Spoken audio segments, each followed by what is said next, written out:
ओम नमो भगवते वासुदेवाय। स्वागत है आपका हमारे चैनल पर। आज के इस वीडियो में हम आपको सुनाएंगे श्रीमद् भगवत गीता सार का 11वां अध्याय और साथ ही सुनाएंगे 11वें अध्याय का महात्मा। भगवत गीता इस लोक के अलावा परलोक में भी मनुष्य के लिए बहुत सहायक होती है। इस लोक में मनुष्य धर्म के रास्ते पर चलकर अंत में जब मृत्यु को प्राप्त होता है तो भगवत गीता के प्रभाव से उसको किसी भी नरक की यातना नहीं भोगनी पड़ती और अंत समय में उसको सद्गति प्राप्त होती है। इसीलिए भगवत गीता का पाठ इस लोक में ही नहीं परलोक में भी नरक की यातनाओं से बचाने वाला है। तो चलिए इसी श्रृंखला में आज सुनते हैं श्रीमद् भगवत गीता सार का 11वां अध्याय।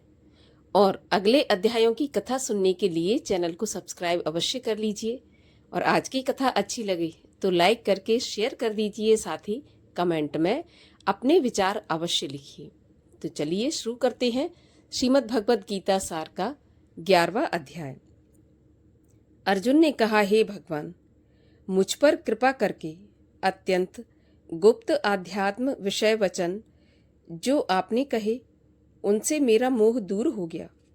हे कमल नेत्र, मैंने जीवों की उत्पत्ति और नाश का कारण और उनका अक्षय महात्म आपके मुखारविंद से विस्तार पूर्वक सुना है। हे पुरुषोत्तम, आपने जैसा अपना वर्णन किया है वह आपका रूप देखने की मेरी इच्छा है। हे प्रभु, हे मधुसूदन, यदि आप मुझे उसको देखने योग्य समझें तो आप अपना वह अव्यय रूप मुझे दिखाइए। तब श्री भगवान बोले, हे पार्थ, नाना प्रकार के, नाना वर्णों के और नाना आकार के शत शत सहस्त्र दिव्य रूपों को देखा है। हे भारत, तुम वसु, रुद्र, अश्विनी कुमार, मरुदगण और पहले कभी न देखे थे ऐसे आश्चर्य देखो।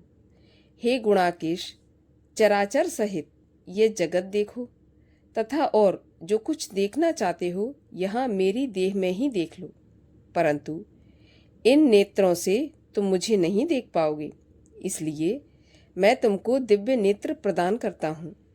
उनसे मेरा दिव्य रूप देखिए। संजय ने धृतराष्ट्र से कहा कि हे राजन, इस प्रकार भगवान श्री कृष्ण ने अर्जुन से कहा और उसको दिव्य दृष्टि देकर अपना अलौकिक रूप दिखाया। उस विश्व रूप के अनेक मुख और अनेक नेत्र थे, उनमें अनेक अद्भुत दृश्य थे। देह पर अनेक सुंदर सुंदर आभूषण तथा आयुधों से सुसज्जित थे। देह पर दिव्य दिव्य वस्त्र थे, दिव्य गंध शरीर पर लगे हुए थे। उस समस्त आश्चर्यमय अनंत देव के सब ओर मुख दिखाई देते थे। आकाश में यदि हजारों सूर्य भी एक साथ हो जाएं तो उस महात्मा की प्रभा की समानता नहीं कर सकेंगे। उस समय अर्जुन ने देवाधिदेव के शरीर से अनेक प्रकार के विमल इस समस्त जगत को एकत्रित करके देखा। तब अर्जुन आश्चर्य से चकित हो गया, उसका शरीर रोमांचित हो गया। उसने शीश नवाकर हाथ जोड़कर कहा, प्रभु, आपकी देह में सभी देव, भिन्न भिन्न प्राणियों के समुदाय, कमलासन पर बैठे हुए देवताओं के ईश ब्रह्मा, संपूर्ण ऋषि और दिव्य सर्पों को मैं देख रहा हूँ। हे विश्वेश्वर, तुम्हारे अनेक भुजा, अनेक उदर, अनेक मुख, अनेक नेत्र हैं। तुम्हारा रूप अनंत है। तुम्हारे अंत तथा आदि को मैं नहीं देख पा रहा हूँ, किंतु समस्त विश्व में तुम्हारा ही रूप देखता हूँ। तुमको किरीट युक्त गदा चक्रधारे, चारों ओर से दैदीप्यमान तेजो राशि, सर्वत्र चमकते हुए अग्नि तथा सूर्य की भांति प्रकाशवान, दुर्भिक्ष और अपरंपार देख रहा हूँ। मेरे मत से तुम ही ब्रह्म जानने की वस्तु, विश्व के महान आधार, नित्य सनातन धर्म के रक्षक, पुराण पुरुष हो। मैं आपको आदि, मध्य तथा अंत से रहित, अनंत शक्ति, अनंत भुजा, चंद्र सूर्य हैं नेत्र जिसके, ऐसे कांतिमान अग्नि के समान मुख वाला, अपने तेज से इस संपूर्ण संसार को तपते हुए देख रहा हूँ। हे महात्मन, पृथ्वी और आकाश के मध्य का वह अनंत और संपूर्ण दिशाएं आप ही में व्याप्त हो रही हैं। आपका ये अद्भुत और उग्र रूप देखकर तीनों लोक व्यथित हो रहे हैं। ये देखो, देवताओं के समूह तुम्हारी शरण में आ रहे हैं। उनमें कितने ही भयभीत होकर हाथ जोड़कर आपकी प्रार्थना कर रहे हैं। महर्षियों और सिद्धों का समूह स्वास्ति कहकर नाना प्रकार से आपकी प्रशंसा कर रहा है। रुद्र, आदित्य, वसु, साध्य, विश्वदेव, अश्विनी, मारुत, पितृ, गंधर्व, यक्ष, असुर, सिद्ध इनके संग विस्मित होकर आपकी ओर टकटकी लगाकर देख रहे हैं। हे महाबाहु, अनेक नेत्र, अनेक बाहु, अनेक जांघ, अनेक पेट, कराल दंत युक्त आपका ये विशाल रूप देख सब अत्यंत भयभीत हो रहे हैं और मैं भी घबरा रहा हूँ। आकाश तक पहुँचे हुए आपके प्रकाशमान अनेक वर्षों से फैलाए हुए मुख के जलने वाले विशाल नेत्र युक्त तुमको देखकर हे विष्णु, मेरा जी घबरा रहा है। मुझसे धैर्य नहीं धरा जाता और चित्त स्थिर नहीं होता। हे देवेश, हे जगन निवास, इन भयंकर दाढ़ों वाले और काल अग्नि के समान आपके मुखों को देखकर मुझे दिशा नहीं सूझती।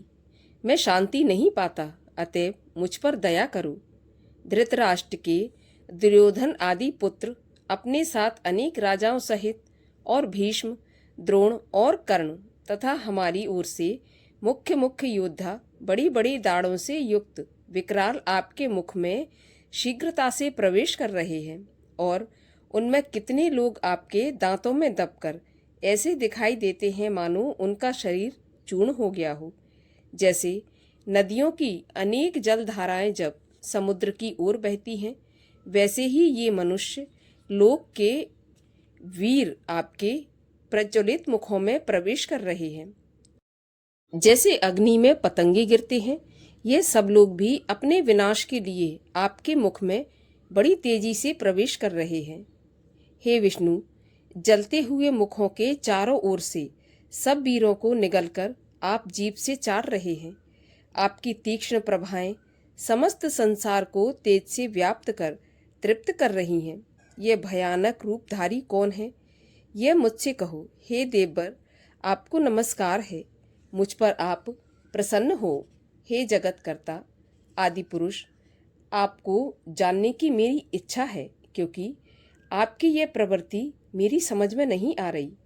भगवान बोले, संसार का नाश करने वाला मैं उग्र काल हूँ, समस्त जनों का संहार करने के लिए आया हूँ। तुम्हारे युद्ध न करने पर भी ये वीर जीवित नहीं रह सकेंगे। अतएव तुम उठो, शत्रुओं का संहार कर यश प्राप्त करके इस समृद्धशाली राज्य का भोग करो। हे सभ्यसाचिन, उनको मैंने पहले ही मार के रखा है। तुम केवल निमित्त मात्र हो। मेरे मारे हुए द्रोण, भीष्म, जयद्रथ, कर्ण और अन्य योद्धाओं को मारो। घबराओ नहीं, युद्ध करो। तुम संग्राम में शत्रुओं को जीतोगे। संजय ने कहा। इस प्रकार श्री कृष्ण जी के वचन सुनकर मुकुटधारी अर्जुन हाथ जोड़कर कंपित और भयभीत हुए। साष्टांग प्रणाम कर नम्रता पूर्वक बोले, हे ऋषिकेश, आपके गुणगान करने से सब संसार प्रसन्न और प्रेम मग्न हो रहा है। राक्षस डरकर दिशाओं की ओर भाग रहे हैं और सिद्ध पुरुष आपको नमस्कार करते हैं। सो ठीक है। हे महात्मन, हे अनंत, हे देवादिदेव, हे जगन निवास, आप ब्रह्मा से भी श्रेष्ठ हो। आपको देवता क्यों ना नमस्कार करें। व्यक्त भी आप हो और अव्यक्त भी आप हो, तथा इन दोनों से परे अक्षर भी आप हो। हे अनंत रूप, आप आदि देव हो, विश्व के परम आधार हो, ज्ञाता और ज्ञेय हो। श्रेष्ठ स्थान आप ही हो। विश्व का विस्तार करने वाले आप हो। आप वायु, यम, अग्नि, वरुण, चंद्र, ब्रह्मा और ब्रह्मा जी के भी पिता हो। आपको नमस्कार है और फिर भी बार बार आपको ही नमस्कार है। हे सर्वस्वरूप, आप अनंत वीर्यवान तथा अतुल पराक्रमी हो। आप जगत में व्याप्त हो, इसलिए स्वरूप हो तुम्हारी महिमा को न जानकर मैंने तुमको अपना मित्र बनाकर, हे कृष्ण, हे सखा, ऐसा जो तिरस्कार से कहा सो प्रमाद से अथवा स्नेह से, हे अच्युत विश्वरूप, तुमसे इन बोलों के लिए मैं क्षमा मांगता हूँ जो कि परिहास से विहार, सोने बैठने और भोजन के समय अकेले अथवा मित्रों के मध्य मैंने तुम्हारा अपमान किया है। तुम इस स्थावर जंगम रूप लोक के पिता, पूज्य और महान गुरु हो। त्रिलोकी में भी तुम्हारे समान कोई नहीं है। तुमसे अधिक तुल्य प्रभाव कहाँ से होगा। इसीलिए हे प्रभु, तुमको सिर झुकाकर प्रणाम करके यही प्रार्थना करता हूँ कि मुझ पर कृपा करो।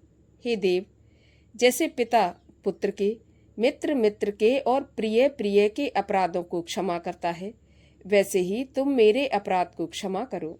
हे देव, जो पहले कभी नहीं देखा ऐसा आपका रूप देखकर प्रसन्न हूँ और भय से मेरा मन व्याकुल है, इसलिए वही पहला रूप मुझको दिखाओ और हे देवेश, आप प्रसन्न हो जाओ।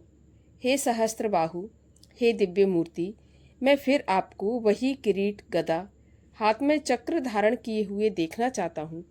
श्री कृष्ण भगवान बोले, हे अर्जुन, मैंने प्रसन्न होकर यह तेजोमय अनंत आद्य और विश्व रूप अपने योग के प्रभाव से तुमको दिखाया है, जिसको तुम्हारे अतिरिक्त इससे पहले किसी ने नहीं देखा था।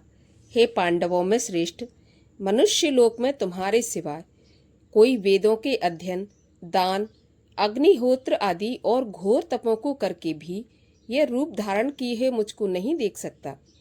मेरा ऐसा भयानक रूप देखकर तुम व्याकुल और मूढ़ ना हो। भय त्याग कर प्रसन्न चित्त होकर फिर तुम मेरा वही रूप देखो। संजय ने कहा, श्री कृष्ण जी ने अपना चतुर्भुज रूप दिखलाया और सौम्य रूप धारण कर लिया। उस महात्मा ने अर्जुन को, जो कि भयभीत था, धीरज बंधाया। अर्जुन ने कहा, हे जनार्दन, आपके इस सौम्य दिव्य मंगल रूप को देखकर अब मैं प्रसन्न चित्त हो स्वस्थता को प्राप्त हुआ। श्री कृष्ण जी बोले, हे अर्जुन, मेरा यह विश्व रूप तुमने देखा है, इसका दर्शन संभव नहीं है। देवता भी इस रूप के दर्शन की आकांक्षा करते हैं। हे अर्जुन, जैसे मेरा रूप तुमने देखा है, ऐसे रूप को वेद अध्ययन, तप, दान व यज्ञ आदि कर्म द्वारा देखना असंभव है। हे अर्जुन, हे परंतप, मेरा जो विश्व रूप है, इसको मनुष्य अनंत भक्ति द्वारा जान सकते हैं और तत्व ज्ञान द्वारा इसमें लीन हो सकते हैं। हे अर्जुन, जो कोई मनुष्य मेरी ही भक्ति के लिए कर्म करते हैं, मुझको ही सर्वोत्तम मानते हैं, मुझ में ही भक्ति भाव रखते हैं, यह सांसारिक सुखों से मुख मोड़ चुके हैं, संपूर्ण प्राणी मात्र से बैर त्याग चुके हैं, वे ही मुझको प्राप्त हो सकते हैं। इस प्रकार भगवत गीता सार का 11वां अध्याय समाप्त होता है और अब सुनते हैं 11वें अध्याय का महात्म। 11वें अध्याय का महात्म सुनाते हुए भगवान श्री नारायण लक्ष्मी जी से बोले, अब 11वें अध्याय का महात्म सुनिए। तुंगभद्र नामक नगर था, जिसके राजा का नाम सुखानंद था। वह श्री लक्ष्मी नारायण की बहुत सेवा किया करता था। वहाँ पर एक ब्राह्मण बड़ा विद्वान पंडित रहता था।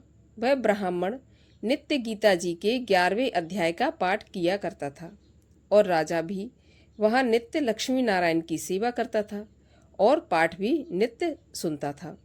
ऐसा करते करते बहुत समय व्यतीत हुआ। एक दिन राजा घर को गया।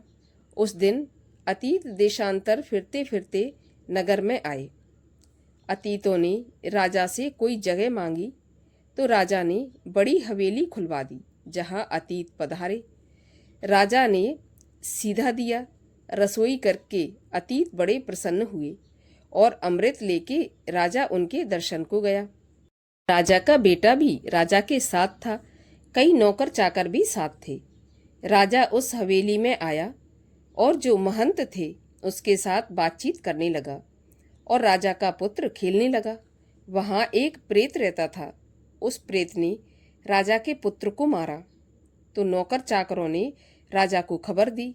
राजा यद्यपि सेवा करता व कथा श्रवण करता था, परंतु पुत्र के मोह में राजा के मन में दुर्बुद्धि आ गई। राजा बोला, हे संत, आपका दर्शन हमको बहुत फला है। एक पुत्र था, सो प्रेत ने मार दिया। तब ब्राह्मण ने कहा, हे राजा, चलो देखते हैं कहाँ है तेरा पुत्र। राजा, ब्राह्मण और महंत वहां पर आए जहां राजकुमार मरा पड़ा था। तब ब्राह्मण ने कहा, अरे प्रेत, तू इस लड़के पर कृपा दृष्टि कर, जो लड़का जिंदा हो जाए और मैं तुझे गीता जी के 11वें अध्याय का पाठ सुनाता हूँ। तू उसे श्रवण कर, इससे तेरा कल्याण होगा। ब्राह्मण ने गीता के 11वें अध्याय का पाठ किया और प्रेत पर जल छिड़का। तत्काल प्रेत की योनि से छूटकर उसने देवदेही पाई और राजा का पुत्र उठकर खड़ा हो गया। प्रेत श्याम सुंदर चतुर्भुज रूप होके खड़ा हो गया और स्वर्ग से विमान आए, उस पर बैठकर चला गया। तो ऐसा था गीता जी के 11वें अध्याय का महात्मा। जो भी भक्त 11वें अध्याय का पाठ सुनते हैं या पढ़ते हैं, उनको किसी भी अधम योनि में नहीं जाना पड़ता और श्रीमद् भगवत गीता के प्रभाव से उसको वैकुंठ में वास मिलता है।